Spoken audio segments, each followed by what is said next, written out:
Greetings, beloved. Thank you for joining us today. Have you ever wondered why so many women are not equipped for marriage? It's because being a woman does not make you a bride, no more than being a woman makes you a mother. As with so many things in life, there's a process that leads us to our desired end. If your desired end is to be a bride according to biblical standards, then you have tuned in at the perfect time. Chapter 2 of the book of Titus tells us that the aged women should take the younger women through the process of becoming not just brides for a day, but brides for a lifetime. So stay tuned for more of Bridesmaid with me, your host, Renee Bolden. Okay, good morning, everyone. Again, our last discussion I ended it with a little bit of a brief explanation where I kind of recapped something I had said earlier in the discussion about being a disciple and what that looked like. And one of the thing that I particularly said about it was that a disciple will ease or lift the burden of the person that is discipling them. So that is where we will kind of pick up with today, just from that particular comment, which I really enjoyed all of the discussion last week and all of the things that were shared.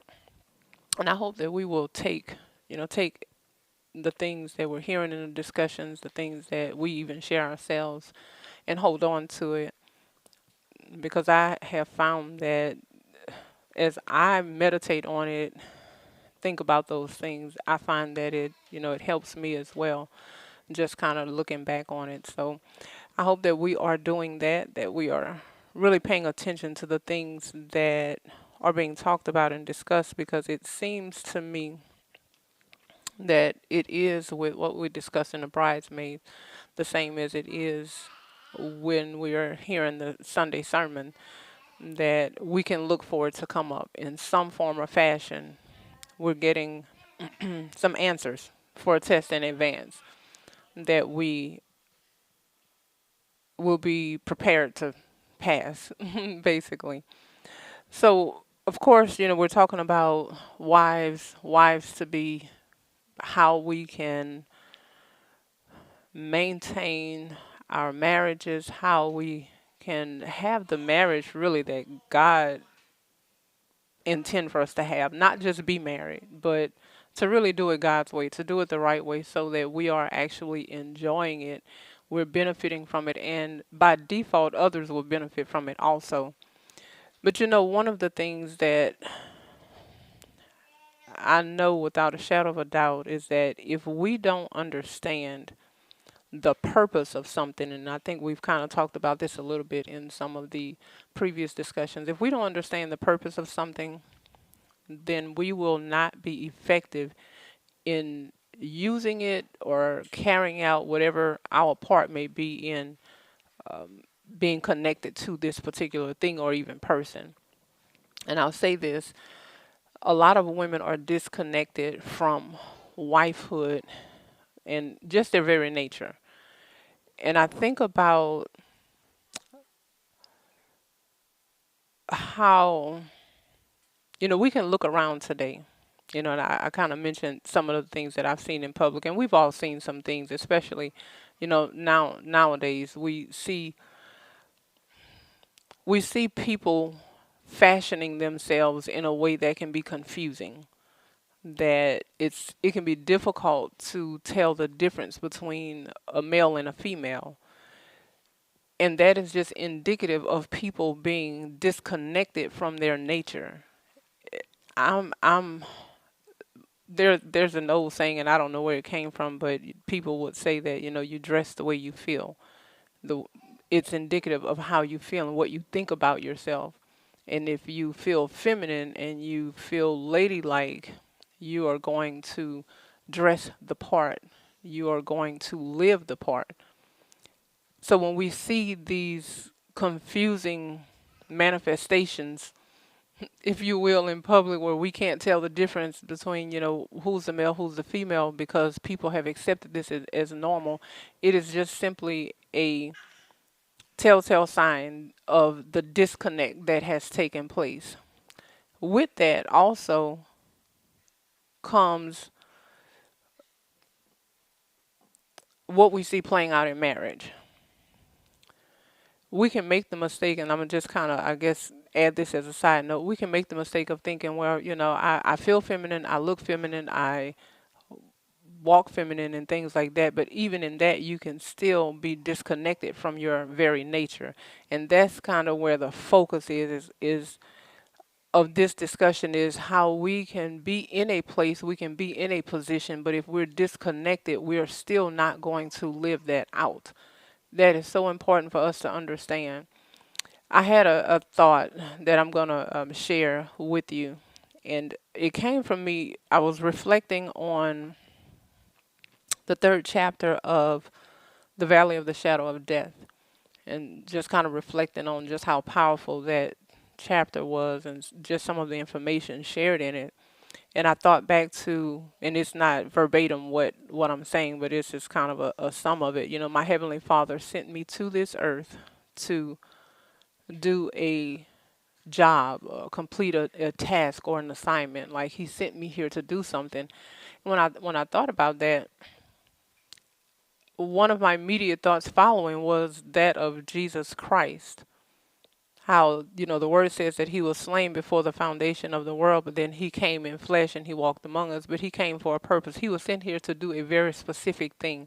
And we always talk about Him, and I think it's in maybe Philippians, either Ephesians or Philippians, that talks about Him just being committed and dedicated unto death, that He had a purpose to fulfill. He walked it out. He was not distracted with offense. He was not distracted with rejection. He was not distracted with the lies that were being told on Him. All of these different things didn't distract Him. And so I was thinking about myself, and I was like, well, if He's our example, then I asked myself, what in the world have you been doing? That's what I'm asking myself. What have you been doing? I was sent to do a specific assignment, to take care of a particular task. I have my own particular job to do in this earth, and it's fully funded. I don't have to pay for it if I will just follow what it is the Lord has laid out for me to do. The only thing I'm supposed to do is carry out my assignment. I'm not supposed to process what people are thinking. I'm not supposed to be processing whether or not people are receiving me. I'm not supposed to be processing what is it going to take to fund this job that I'm sent to do. In other words, those things are not supposed to be a distraction to me. My job is to be solely focused on what am I here to do and what are my instructions, me getting it done in a timely manner, me doing it with the proper attitude, and making sure I'm not getting off course along the way. And this was my next thought, maybe my final thought. Like, I hijacked this life that was given to me, and I began doing my own assignments and my own tasks. That's a loaded statement. I want you to imagine you have the authority over somebody to tell them to go and do something. Let's just say you send somebody into a store for you. We'll use that as an example. You give them your money that you worked for, you earned wages, and you decide, okay, would you go into the store, and you give them a list. You have 5 things on your list. You give them the proper amount of money, and you say, would you please go into the store and you buy these 5 items for me? Imagine how surprised or stunned you could be, or even boggled in your mind, if the person comes back with 5 of their own items and none of what you asked for, and it was your money, and you took the time to drive them to the store, but they came back only with what they wanted. Never mind what you sent them in there for. That's what I was thinking about when I said I hijacked this life. all the years that I spent not doing what I was called to do, all the years that I was operating outside of my nature, not being who the Lord made me, not accepting the full role of that comes with who he called me to be, everything that comes with that. Every second, every minute, every hour, every day, every week, every month, every year that I was not fulfilling that, I thought, wow, I hijacked this life. I took something that did not belong to me and I began to do what I wanted to do with it. I took God's list into the store and I set it down somewhere and I got what I wanted. And that was a very scary thought to me. I was like, wow, I did that. But then what I realized is that a lot of people are doing that. And we're going to kind of bring it home. A lot of women are doing that. I was thinking about one of the things, this came up in it was, I can't remember what they called it, some type of women's ministry in this particular church that I was a part of many years ago. And everybody was kind of broken up into age groups. So, the full age groups didn't meet, but we were having this discussion. One of the things came up, and it didn't turn into a conversation, but it was enough to plant a seed in my mind to make me think. And one of the leaders of that group said, it's no coincidence that God allows a girl's body to menstruate at such an early age. There's a reason that girls were getting married as teenagers way back when, at the same time that they could start having children. And I thought, and she said, I'm not going to get into all of that, but that's just something for us to think about. So now you fast forward a good 20, more than 20 years now down the line from when I heard that comment, and we see where the world has gone, where people are no longer excited. They're not looking forward to getting married at 18, 19, 21 years old. They think, oh, I have to go live a life first before I get married. I have my own agenda before I get married, before I have children. And it's a testament against our own body. What are we doing? Our body is telling us what we are ready for, but we are hijacking this body and we're taking it and we're doing something else that it was not intended to do. And as a result of that, many, just like the opening to this um, discussion that we see, televised, many women are not prepared for marriage as a result of that. Many are not prepared at all. So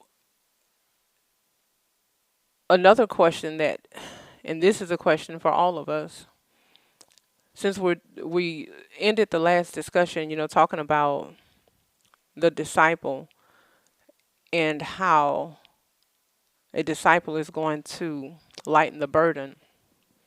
As a wife, this is the question that we have to ask ourselves. Am I a helpmeet or a hinder meet? Have I fully accepted who I am and what I am supposed to actually bring to the marriage so that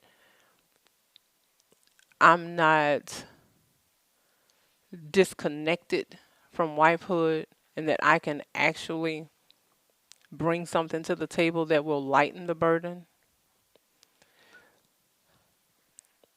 If I can say it this way, the word meet, when we talk about help meet, means fitting. A help that's fit for the husband. A wife that's fit to help the husband meet whatever goals that are set for the family, for the marriage, for life, whatever it is. And that also brings me to the term bridegroom. And of course, we've talked about this. I guess, kind of just reiterating these terms. The bridegroom being the bride who was groomed for a particular man, groomed for her husband.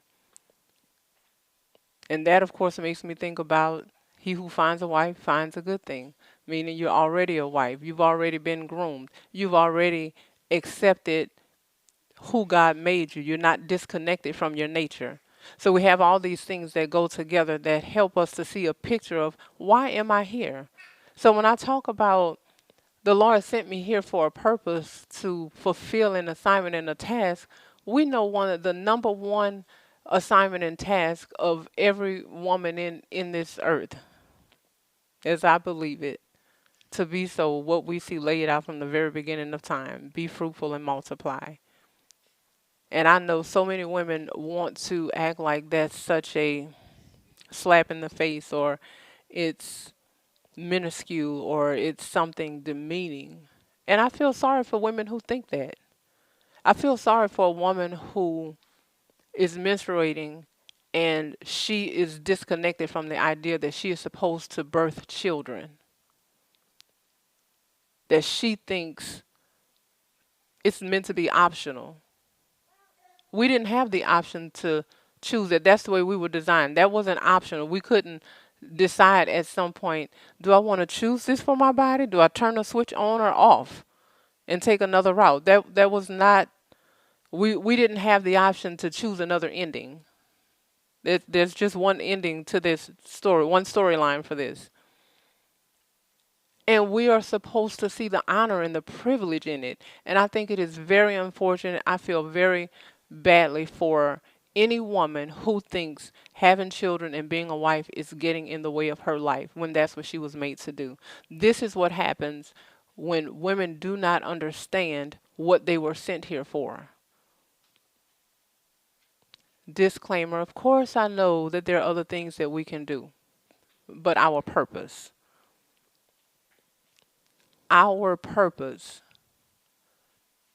is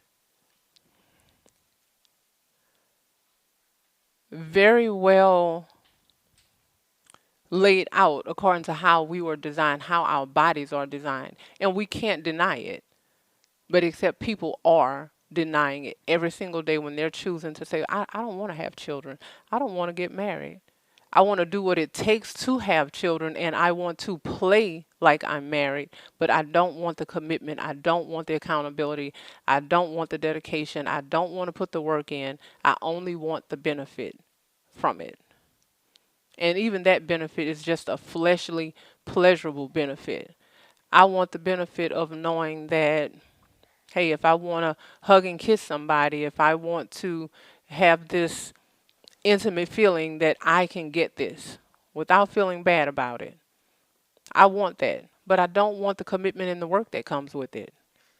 And that's very, very unfortunate because there's so much more beyond the fleshly pleasures that we get from stopping short of God's calling for us.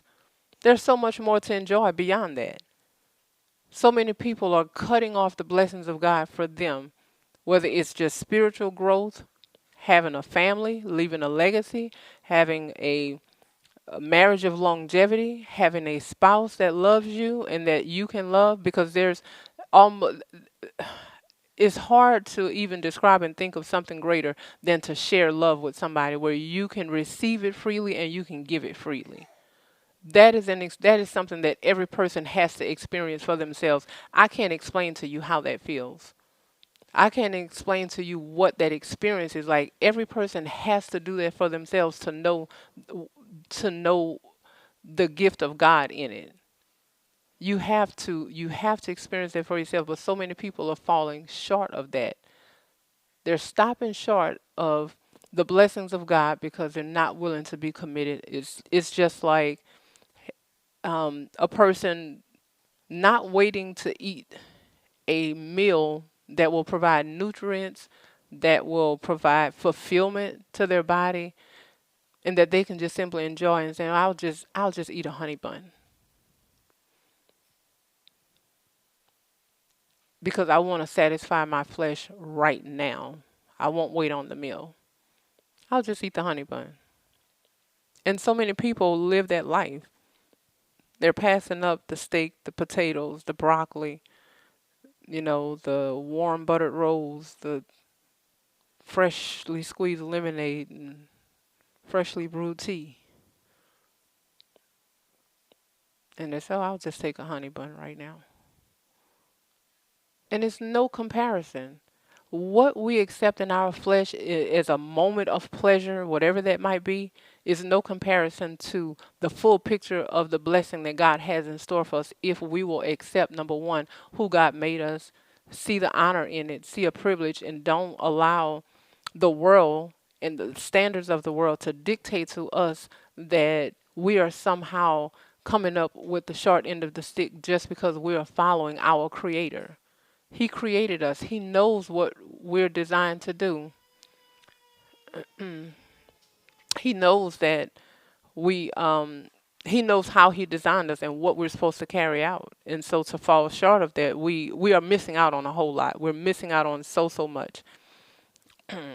One of the things that we have to understand that I kind of mentioned, it's difficult to carry out an assignment. Is difficult to do anything if you don't understand how it works. And I can give so many examples, and I think any of us can look around our home. We see phones, we see appliances, whatever they may be, big or small, all types of electronics. But all of those things, for the most part, they're going to come with a manual that says this is the proper use for this item. In order for you to get the full benefit of it, you have to understand how to use it. And I'm just going to borrow an excerpt from a sermon that we listened to a while back. But the analogy in it was a VCR that may have upwards of 27 functions on it that people can benefit from. But most people learn play, stop, pause, and record. And that's it. So those are only 4 functions, but there are like 27 of them, at least. And so what are we doing with the other 27? Obviously, if you have an item like that and you're only using 4 of the uh, 27 functions of it, then you are coming short of the benefit of that item. So let's bring this to marriage. Oftentimes, women get married for the wrong reason. I'm not going to say necessarily it's the wrong reason, but they don't include the other right reasons to get married. Women don't want to grow old alone. They want to have children. They want to have somebody's protection and their provision for them. They don't want the reproach of not having been married or not having children. They want the security, if you will. And obviously, a lot of those things fall right within the parameters of what a man is bringing to the table. So there's nothing wrong with that. But oftentimes, what a woman is not looking for is a husband. She only want those few things. Okay, pay all my bills, don't cheat on me, give me children, take me on vacation.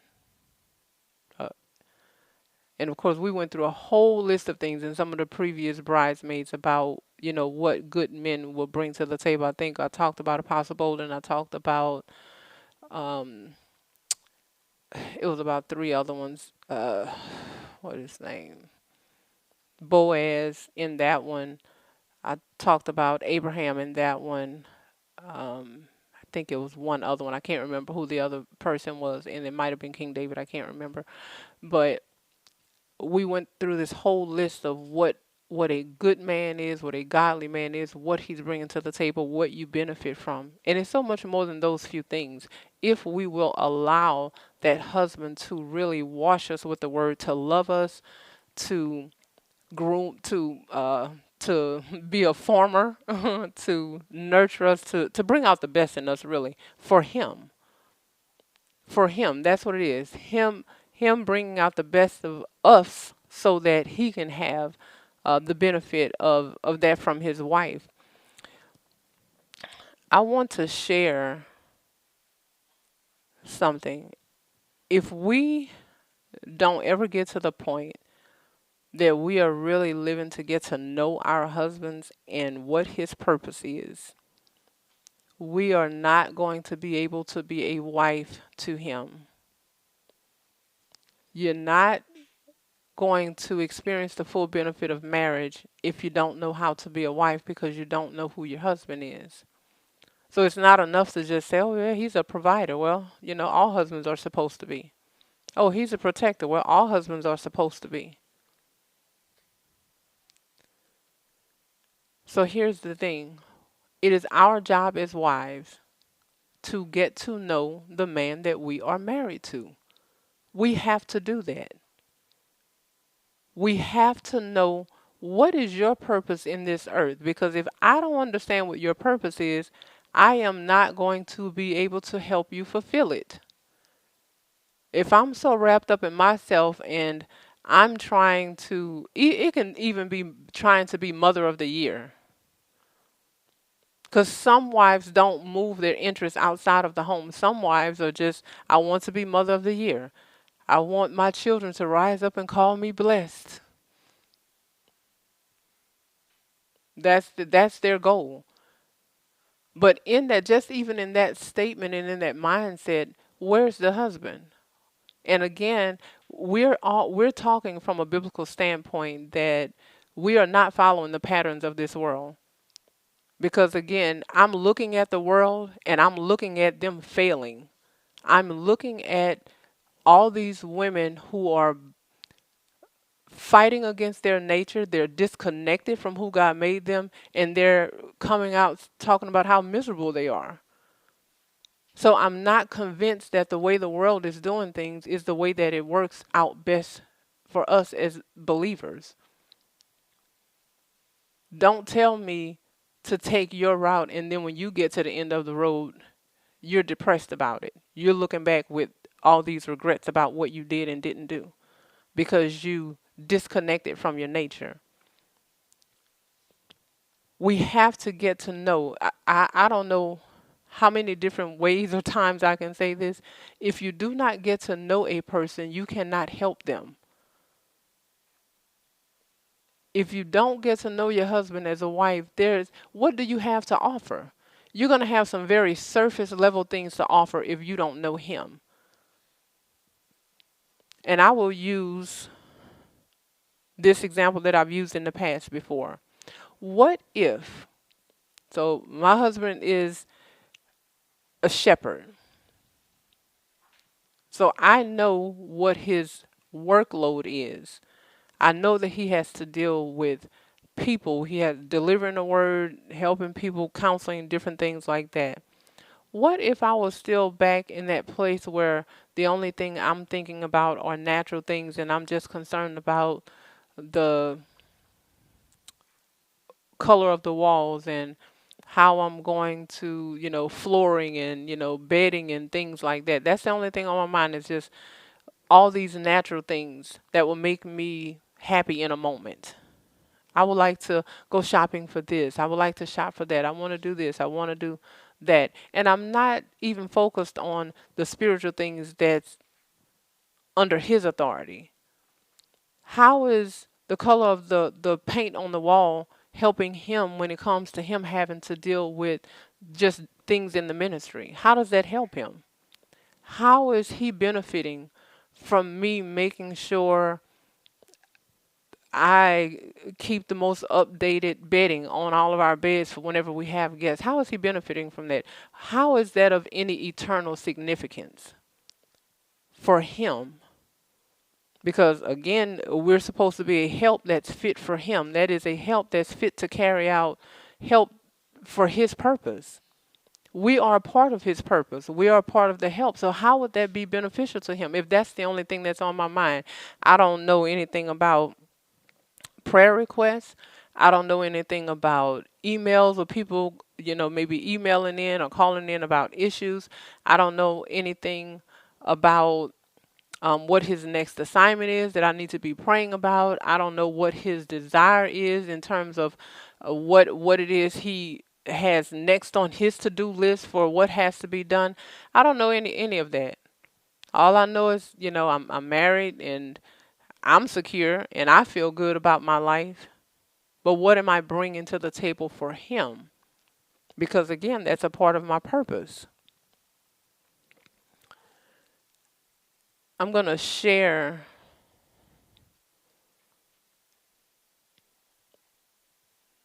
somebody else's story. This is something that I had firsthand knowledge of because I was talking to the young lady in this couple. This is a couple, and I kind of watched some things play out in a very brief amount of time. This couple was dating, and the young lady, she had such a desire to get married. She really did. She had a very, very strong desire to get married. And in reality, the first man who would have asked her to marry him, whoever she was dating, she would have married him. Now, the unfortunate part for her was that she was um, very young, attractive young lady, intelligent, very friendly and outgoing. Outwardly, it appeared that she just had it all together. She excelled in everything that she did, naturally so. She just didn't fall short in anything. She was a very hard worker. She had the ability to get along with people wherever she went. She was not a bitter person. So when I describe her, you would think, well, it seems like it would have been easy for her to be in a long-term relationship, marriage, like any man would have wanted to marry her. But I watched her over a few years go from one boyfriend to the next, date this one, never hear from him again. Boyfriend, boyfriend, boyfriend. And so I want to just bring out two things about this. One thing is people can look like they have it together on the outside and they can check all those boxes, but you have to stop and ask yourself, what's going on internally? What is happening with me from an internal standpoint that I'm not married yet, that I could not hold on to a man long enough for him to even want to marry me? What was I displaying that ran these men away, that made them not want to live life with me? Because again, she had a very strong desire to be married. So this is what played out in this particular relationship that I saw. She's dating this guy. They seem to be getting along fairly well. She really liked him as far as she could tell. He felt the same way about her. And apparently, they did not live together. I believe he maybe lived off campus with some roommates. She had her own apartment. And based on what I could tell from what she shared with me during this time, for a long time, they either went out in public or they spent time together at her apartment, but not at his. And that could have very easily been because he had roommates. Maybe, if they wanted time alone and he didn't know when the roommates were coming in and out, that could have very easily been the reason. Well, in all of that, at some point, she did go over to his apartment and she saw what she thought was a bedroom situation that was beneath him. She thought the bedroom furniture was beneath him. And so she decided, well, I will do a great thing and I will buy him something. He's going to love this. He's absolutely going to love this. I'm going to purchase this for him. So she obviously did not talk to him about it. She wanted it to be a surprise. She had the furniture delivered to his apartment, and again, these details are not verbatim. I'll just say he called her up and he was very upset. He was very angry. Why did you do that? Why did you do that? I didn't want you to do that. I did not want you to do that. Why? I do not understand. She could not understand why he wasn't happy about it. He couldn't understand why would you do something like that. Now I'm gonna just say this. If you She was dating this guy for about a year.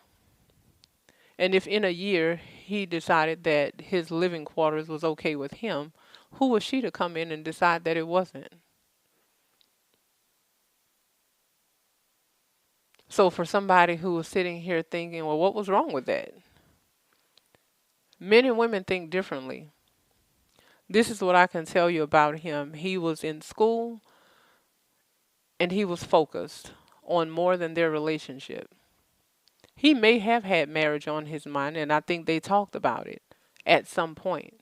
But he was not distracted with the idea of marriage. He was not distracted by her. He was not distracted by her beauty or her intelligence. He was not distracted by the amount of money that she would spend on him. None of that. He wasn't a baby boy. And in that moment when she did that, she was trying to baby boy him. What she showed him in that one act was that she was a bulldozer. That's what she showed him. I'm not even sure she ever came to the point of understanding why he had an issue with her making that purchase without talking to him, without asking him, and just taking it upon herself to do that. His mind was this, the mind of, would have been a lot of men. I'm in a roommate situation that is very temporary in my mind. Why would I purchase furniture that's for a permanent situation? I don't want a full bedroom set in here. I'm not trying to get comfortable here. If I wanted that, I would have purchased it. I don't need your money. And those are some words that he told her. I don't need your money. I don't need you to spend money on me. If I had wanted it, I would have purchased that. And again, I don't know if she ever came to the understanding of his mindset about it. What happened was, if I remember the story correctly, um, he didn't break up with her. She didn't break up with him, if I remember correctly.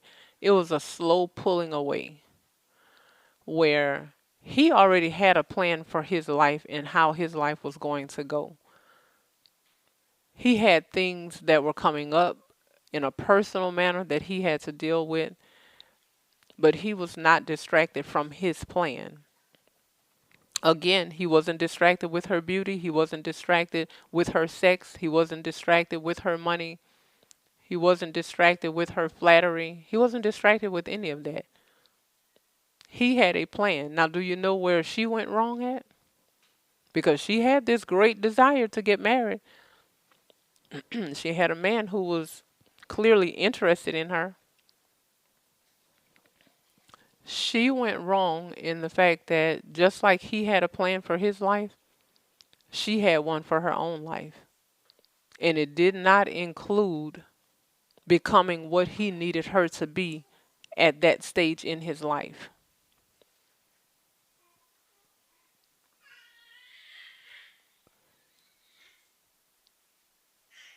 She was not able to be for him what he needed her to be because she had in her mind what it was going to take to please him. She didn't take the time to get to know him. This is what I'm saying. We can do things that we consider to be great things for our husbands. We can do things that we think, oh, surely you're going to love this. Surely you're going to love me for this. But oftentimes we're doing what makes us feel good. We're doing what eases our conscience. We're doing what we want in the situation, which is exactly what she did. I don't have any doubt in my mind that when she went to that apartment and went to his bedroom, that she might have imagined them being intimate. And she thought, not on this.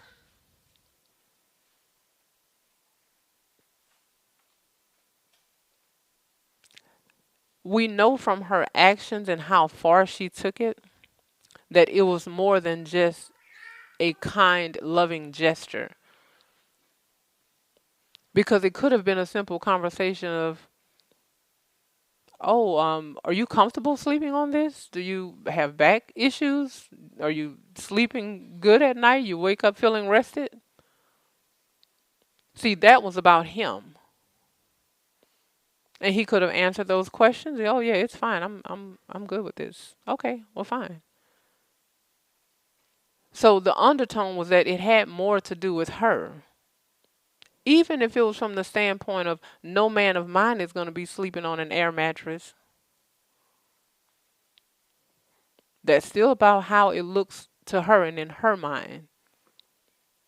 Sometimes we try to upgrade men because we need them to make us look good. And we already don't think they look good, so we have to upgrade them to make them look like what we think they should look like so that it looks like they're benefiting us and they're making us feel good. I mean, making us look good. And we feel good about it as a result. And we will be delusioned at their reaction. How could you not accept this from me?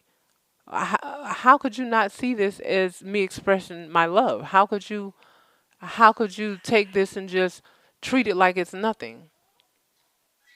Oftentimes what we as wives don't understand is that men and husbands know the motive even when we don't know it.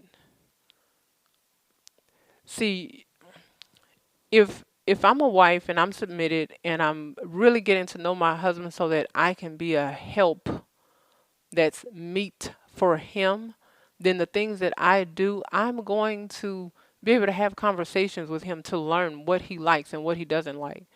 I'm going to be able to observe some things and learn what's important to him and what's not important to him. And I don't have to guess about it.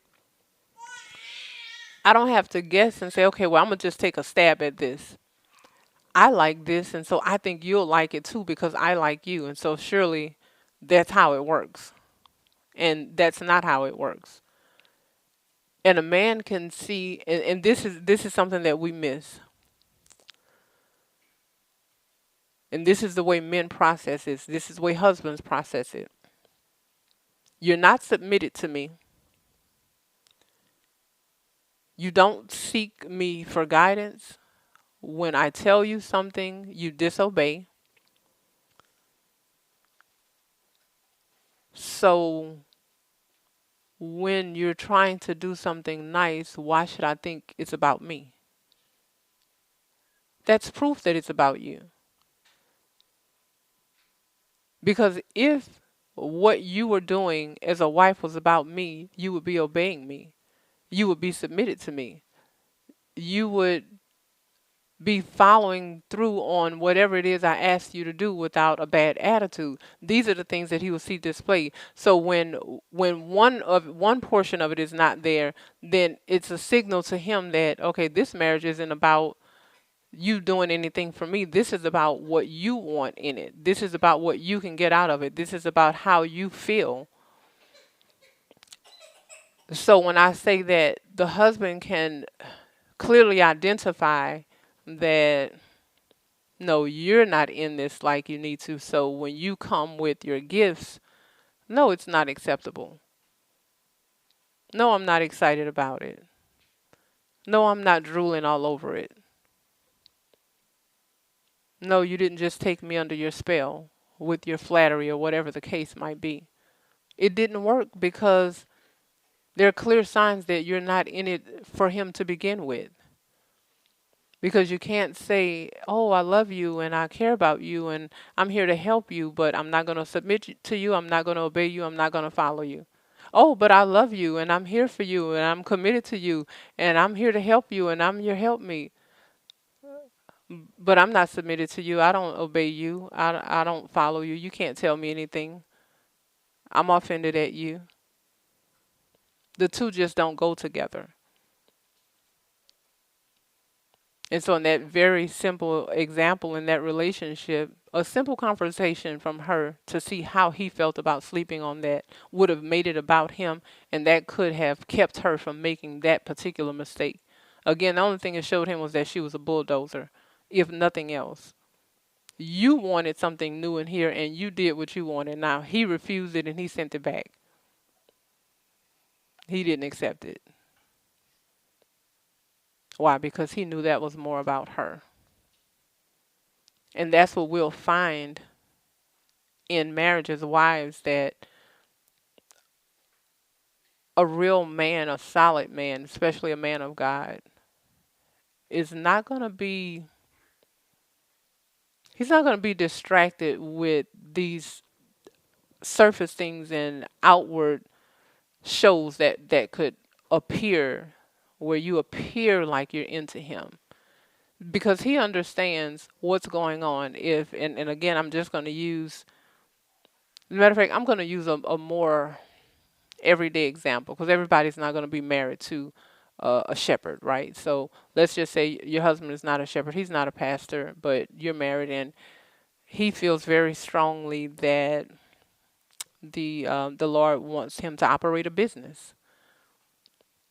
And if your first order of business is to go figure out, well, what business can I start so that I can look like I'm um I'm not beneath him, that's a red flag. Your first order of business should be, how can I help him build this business, because this is our legacy. This is what we'll have to pass on to our children or grandchildren, depending on how long it takes to get established. Your first order of business should not be to compete and to prove that you can do something just as great as he can. You're supposed to be on the same team. So if he has a vision and you find that you're putting all this emphasis on your own vision to carry it out, then that's an issue. You shouldn't even have a separate vision. And I'm not even saying that a husband and wife can't have a different business.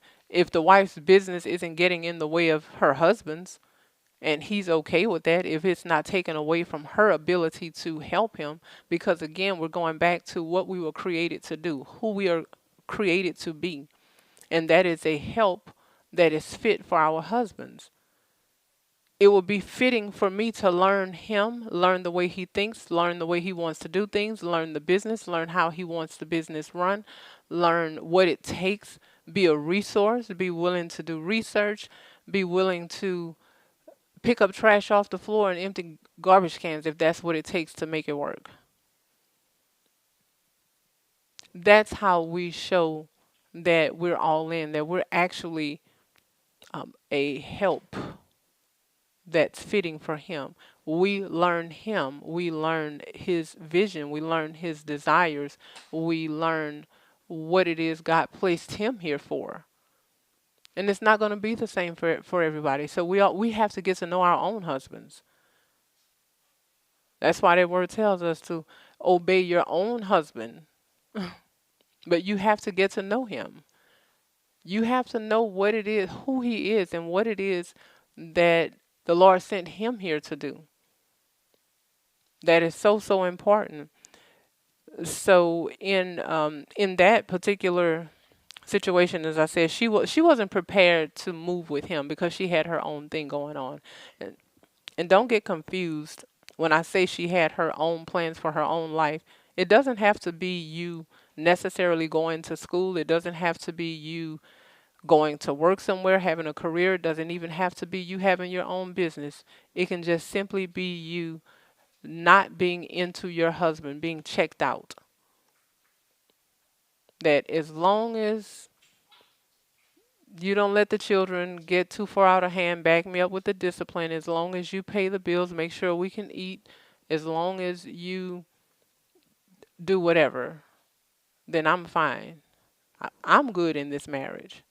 But not really being into him, not really caring about what he cares about enough to really find out what's going on with him. Not taking the time to move with him, because one of the things that I specifically said about this particular couple was that she was not in a position to move with him and be who he needed her to be at that stage in his life, because they're going to be different stages.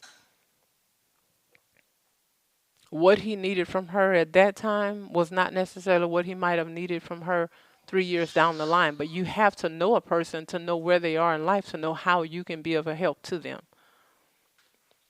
That means getting out of self. That means being attentive. That means that actually having a desire to be who you were created to be. One of the things that he told her was that her mother raised her to have great work ethic, but she did not train her to be a wife. Don't get confused. You can go on anybody's job and make all A's and still be making F's at home. You can get all the accolades you want, and you can get all the certificates and employee of the year and all of these different things, employee of the month, and you can still be making F's in the marriage. People can be so excited to see you. Oh, here's a great team player. We know this person is a hard worker. We know we can depend on them and all of that. But oftentimes, and I may have said this before, oftentimes that is indicative of that person being able to control more that situation that they're in at the job. We thrive in the places that we feel most in control. It's when we have to submit and follow somebody else's lead that it proves whether or not we're contrary, whether or not we actually have the ability to follow, whether or not we are really submissive and meek. And oftentimes that's the contrast that we see in marriage, especially if a woman is in the workplace. Oh, I'm a hero at work and I'm a zero at home. That used to be a popular saying. And what will often happen because of the nature of women, the wife will say, well, husband, you're getting it wrong. Everybody else is applauding me. You are wrong. You just need to get on board with all these people at my job who don't live with me, who only have to deal with me for a few hours a week. They don't have to pay bills with me. They don't have to train up children with me. They don't have to live out this word with me. They have no idea how nasty my attitude really is. They have no idea how offended I can really get, how wicked I can really be when it comes to me not getting my way. They don't know any of that. But husband, you're wrong. You need to get on board with these other people. Pretend you don't see these things. Don't call me to another level. Don't call me out. Don't correct me. None of that. And in that's why we're making F's in marriage and A's on the job. Why? Because those people are not seeing even your full character. They're not seeing your full character, and they're not having to challenge you to go to the next level, and they're not committed to you for life. You're only there to do what is necessary to get the paycheck and to fulfill the vision of that company. And as long as you're doing that, of course, they're applauding you. Why? Because you're doing what they need you to do. And on the contrary, on the flip side, if you were doing what your husband needed you to do, he might be applauding you also. Just take a page out of that book. Imagine if you were going to a job, to a workplace, and you were not carrying out what was necessary to fulfill their vision. You were always missing deadlines. You weren't getting your work done. You were not a team player. They wouldn't be applauding you. And so we have to think about that same thing, with our husbands, that he is seeing a very full picture of who we are. The people who don't live with us don't get to see that. They only see snapshots. And oftentimes we control what they see. Why? Okay, let's see. Let me calculate. I only have to be around you for 3 hours. Well, I can smile. Even if I don't like you, I can smile for 3 hours. I don't have to just fight with you. I'll save that for another day. Or I'll just go eat some ice cream later and deal with it that way. Don't fight with you at all. I'll just go eat some ice cream or watch some television or something like that. So we have to understand again that that's a part of what happens in marriage. It's a mirror to us. We get to see who we really are. But when we're disconnected from that, when we have not accepted who we are and we're disconnected from that, we not only don't want to see it, we have an issue with it, but again, we can't even bring anything to the table. We have nothing to offer. We can't be a help. Because even when the husband gets to the point that he's saying, hey, if you will change X, Y, Z, if you will do this, this would really be a help to me. This could really help our marriage thrive. And oftentimes, wives, we put so much emphasis on how I feel for getting corrected that we completely disregard the correction and we don't make any corrections at all. That's it.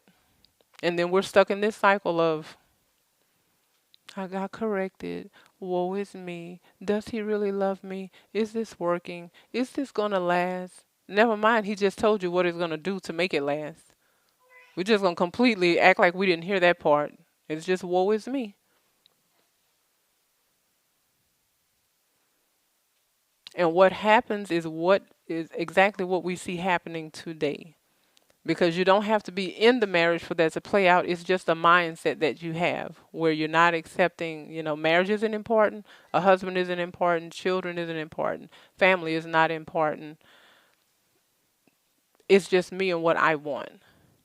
So if any of you have kept up, probably maybe in the last decade, if you've paid attention to what's going on with these so-called role models of the world, the so-called elite, the so-called celebrities, these people who are heralded for whatever their accomplishments may be. All these women, and we see women in politics, we see women in the music industry, we see women in the film industry, we see women in the legal industry, in the media, all these different arenas. Women have been put on a pedestal under the guise of, oh, we can do just as well as a man can do. So you saw this, women mayors and congresswomen and, just all these people all across the spectrum. You see all these women. You see a lot of women in the film industry. Hollywood put them out there. Hey, look at all these great actresses, and hey, be like this person. They gave a wide variety of personalities that any woman could choose from. And I'm going to name just a few who became very popular, very, very popular. We have Nia Long. We have Vivica Fox, Tracy Ellis Ross. We have Taraji Henson.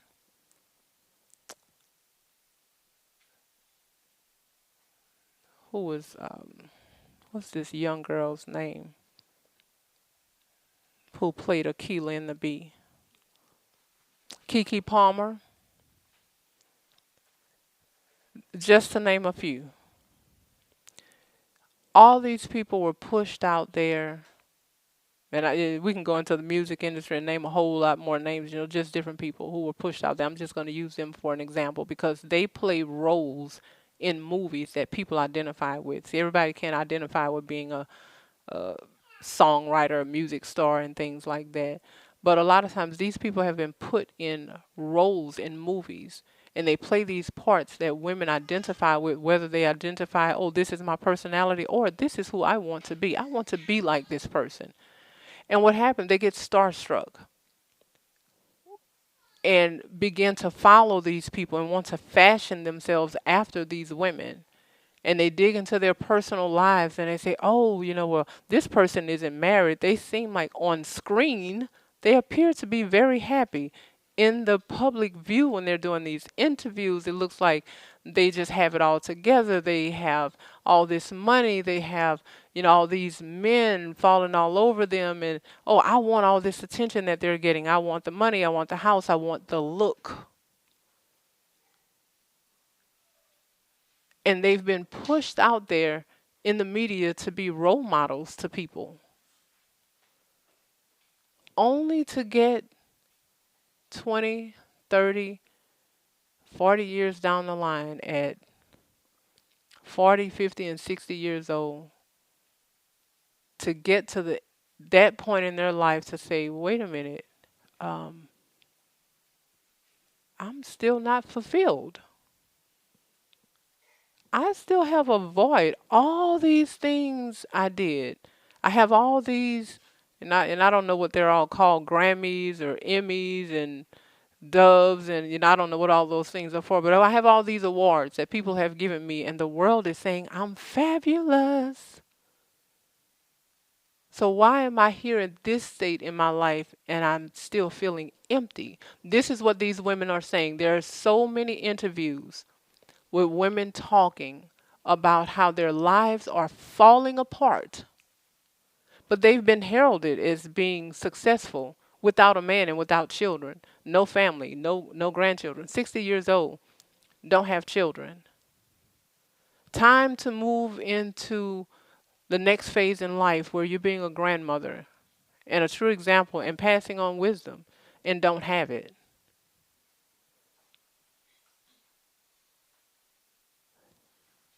It's a sad thing, and I don't remember which media outlet recorded this particular interview, and I'm gonna just use Vivica Fox as an example. But I was listening to an interview that she was doing with a group of ladies, and then there was another media outlet that I think maybe they wrote an article about.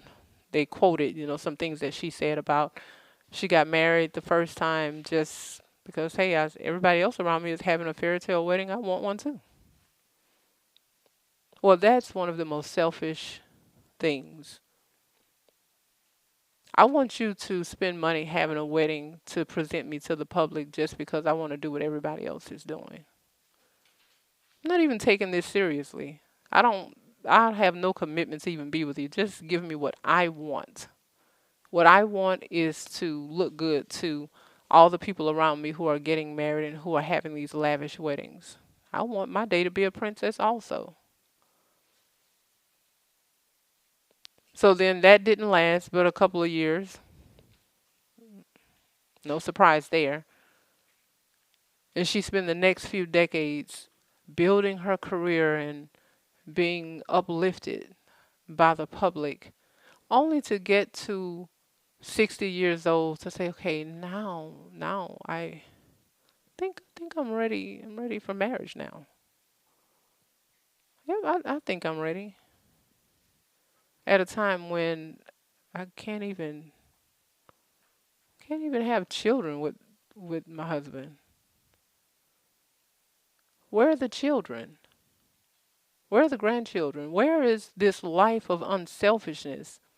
If we were made to, as women, to have children and to be fruitful and multiply and continue to give life, bring life, it be a conduit to bring life into this earth, why have we gotten to the point that we can live an entire life unto ourselves? Just put me in the spotlight. And what I'm talking about is not so much her life, but the attitude towards marriage and towards family. Because a lot of women have it who never ever make it to Hollywood, never even make it past the local media. Some of you don't even make it out of your home with that mindset. Oh, you just sitting at home dreaming. But it's still getting in the way of the marriage. Because it's a mindset that we're dealing with. This idea of being disconnected from the reality of who we are. I would venture to say that she was disconnected for a long time to think that, oh, now is a good time to get married when I have spent all my best years living unto myself. What do you even have to offer at that point? When we have a mindset that there's no man important enough in this world for us to get to know him and get out of ourselves and just help him fulfill his purpose, knowing that that's a part of our purpose. When we don't have a mind to do that, I'm telling you, we are in for a very lonely, very unfulfilled, and very sad life. When we don't think enough of a man to do that, when it took a man to bring us into this world. And we don't even think enough of a man to think, you know what? I think enough of you to get behind you. I think enough of you to work on your team and make sure whatever your purpose is that you will put in this earth, that you are getting it done. I think that's a very, very sad reality that we live in. And it's affecting it's affecting our society more than we realize. Too much of it is in the minds of people who are born again believers or who are professing believers. Too many mindsets like that exist. It's the same concept as saying, yes, I'm your wife. No, I don't listen to you. I'm not submitted to you. I'm not meek. I won't follow you. I'll disobey you. But yes, I'm your wife. And that's like the word says who we are and describes us to be this woman who is meant to submit, who is meant to be a wife, meant to have children, meant to be discreet and take care of the home. And we're saying, oh, yes, I'm a professing believer. Lord, I believe your word. I just don't obey it. But I believe it. And that's really what's playing out in that. What we see in the example that I gave with somebody getting to 50, 40, 50, 60 years old and realizing, what in the world have I done with my life? I haven't committed to anybody. I haven't committed myself to anybody. I haven't served anybody. I haven't been on anybody's team. I haven't built anything with anybody. I've just been living unto myself.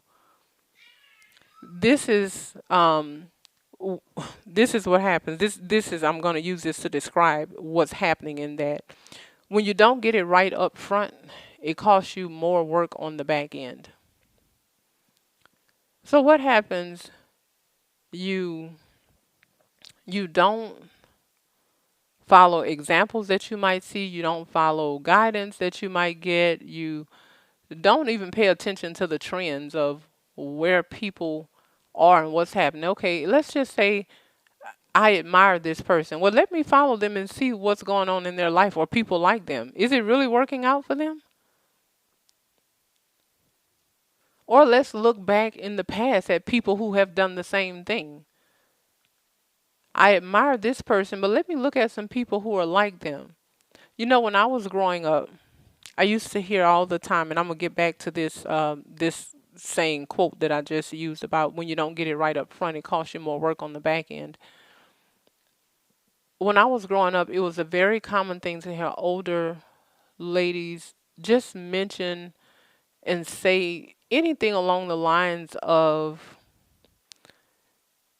either this is going to prepare you for marriage or this is not going to prepare you for marriage, or no man likes XYZ, or a man likes a woman who does XYZ, because it was such a common understanding that when young ladies got out of high school that they were going into marriage. And so it was nothing to hear older women just always just in everyday conversation just passing on knowledge.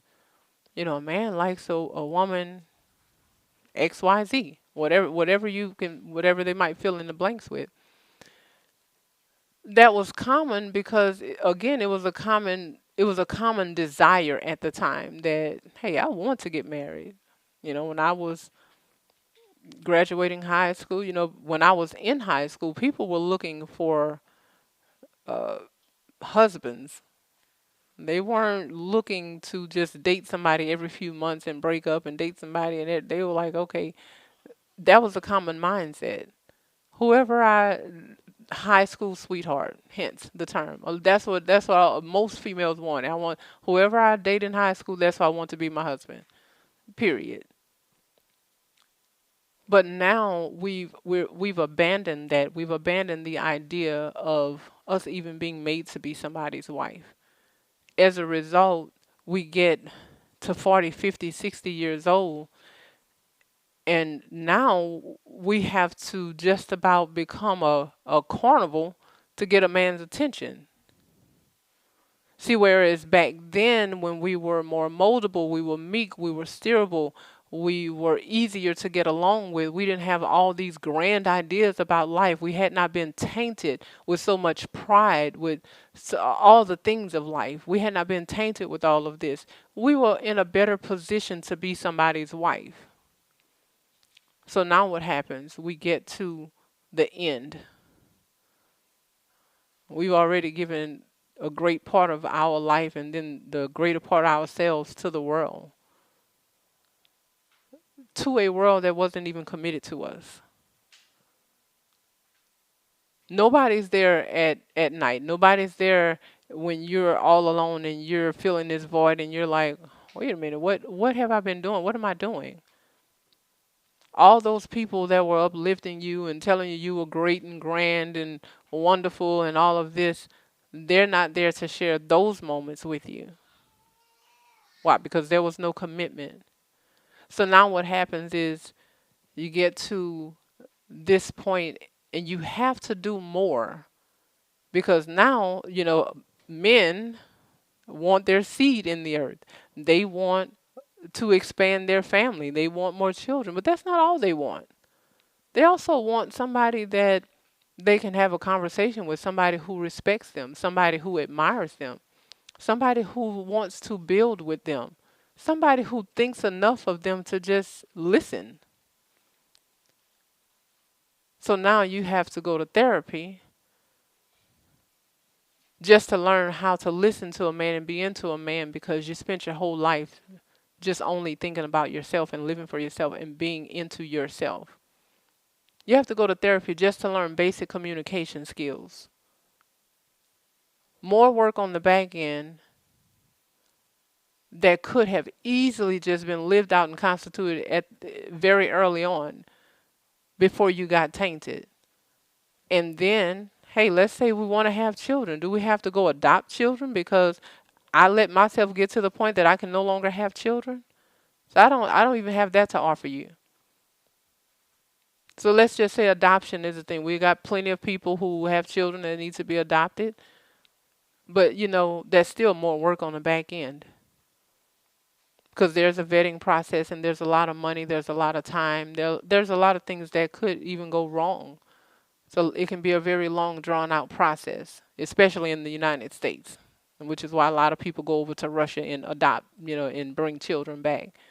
So apparently, it's a much easier process. So that's just indicative of more work on the back end that could have easily just been done again up front. You're younger, you already have the ability to have children.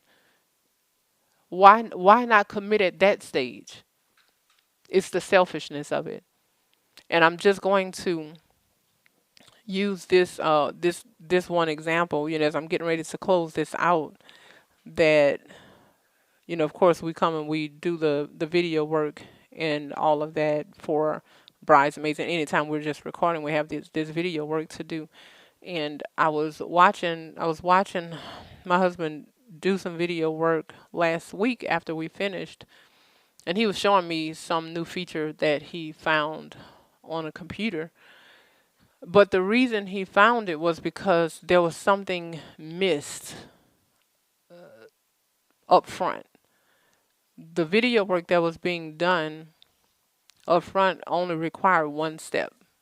You do this one thing, you check it, and you're done. If you do it right, if you check that one step, it's done correctly, you don't have anything else to do. Except that one step was missed, and then he ended up having to correct it, and it took 5 steps to get it done for him to correct what was done wrong up front.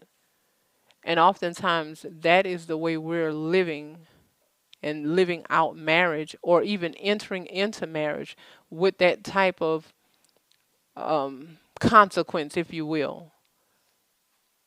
I did not take time to learn how to be a wife. I didn't take time to embrace my identity as a wife. I didn't take time to pay attention to what was going on around me. And even when I was being given guidance and godly counsel, I did not take it.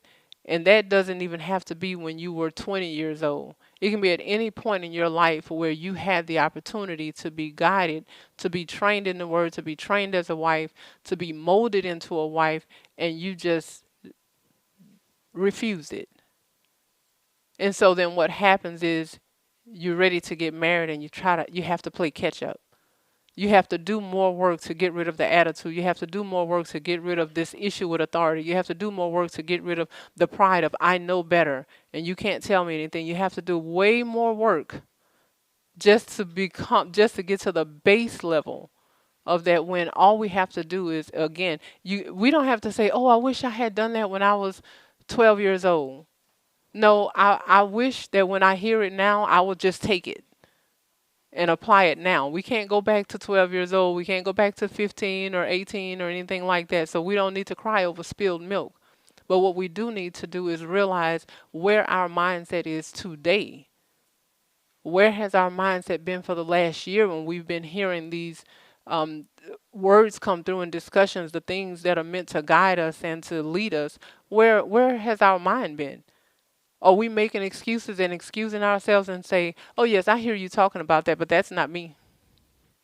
Lord, you must be talking to all my other sisters, so I'm gonna pray for them and keep them lifted up because I've already arrived." So what we have to, just simply realize is where we are today. Where is my mind today? Am I in a place where I can receive the counsel, or am I still rejecting it because I think I'm ready? I can tell you a lot of wives have moved into marriage and found out that they were not as ready as they thought they were.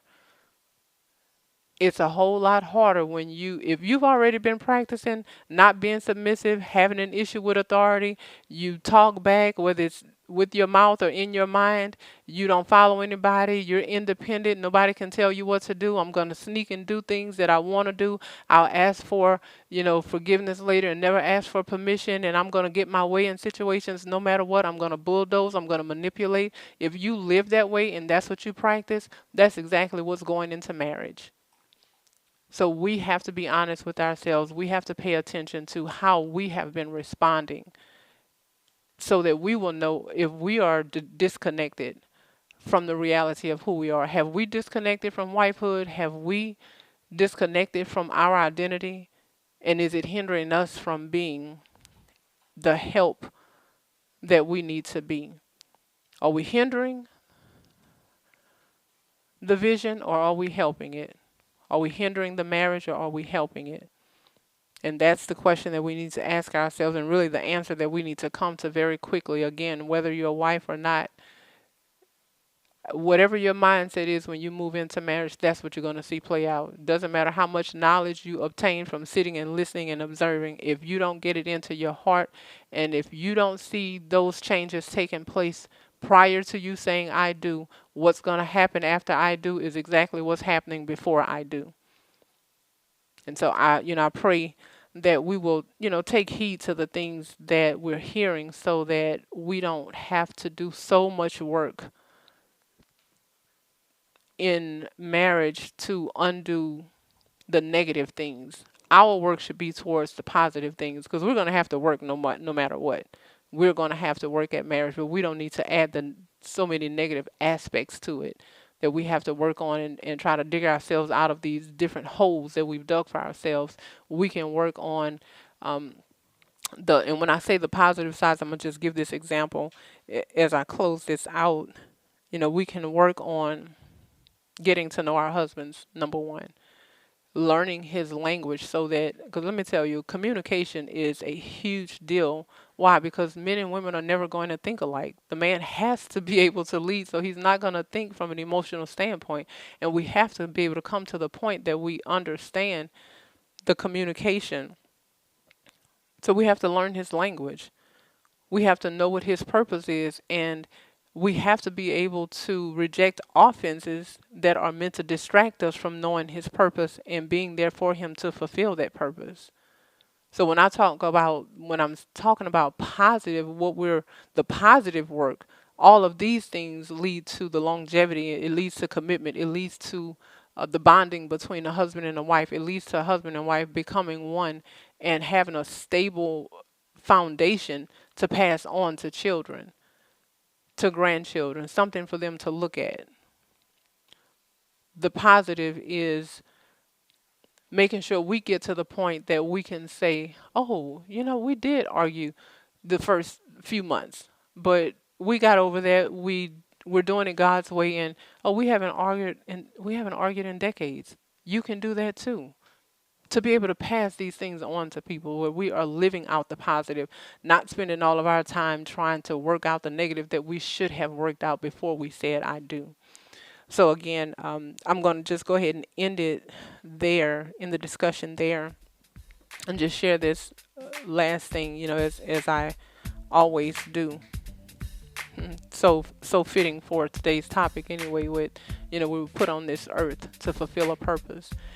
And our purpose and our presence in this earth should impact somebody else's life in a positive manner. And we have control over how positive that impact is. That's something that we have to realize if we don't realize anything else.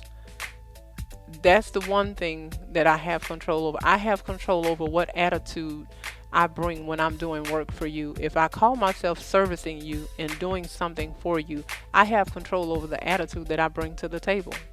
So I can control whether or not this is a positive experience for you, what I'm presenting to you. Because if we're servicing people and we're providing a service and we're calling ourselves doing something for them, but we're doing it grudgingly, we're doing it with bad motives, just to get accolades or whatever the case. If there are any wrong motives attached to it and any wrong attitudes attached to it, then it's not going to be a good experience. It's not even going to be fruitful. So let us just remember that one thing: we have control over what experience we bring to the table, because we have control over our attitudes, how we think about what we are doing. Let us bow our heads and pray. Heavenly Father, we thank you, we praise you, and we glorify your name for this day, Lord God, and for this discussion as always. And we pray, Heavenly Father, that you will be with us throughout this day, and that this word that we have heard, God, will be with us, and that we will examine ourselves accordingly, and that if we have been a hindrance in the past, God, that we will move out of that place and do what's necessary for us to be a help that's fitting for our husbands or husbands to be. In the name of the Lord Jesus Christ, we pray. Amen.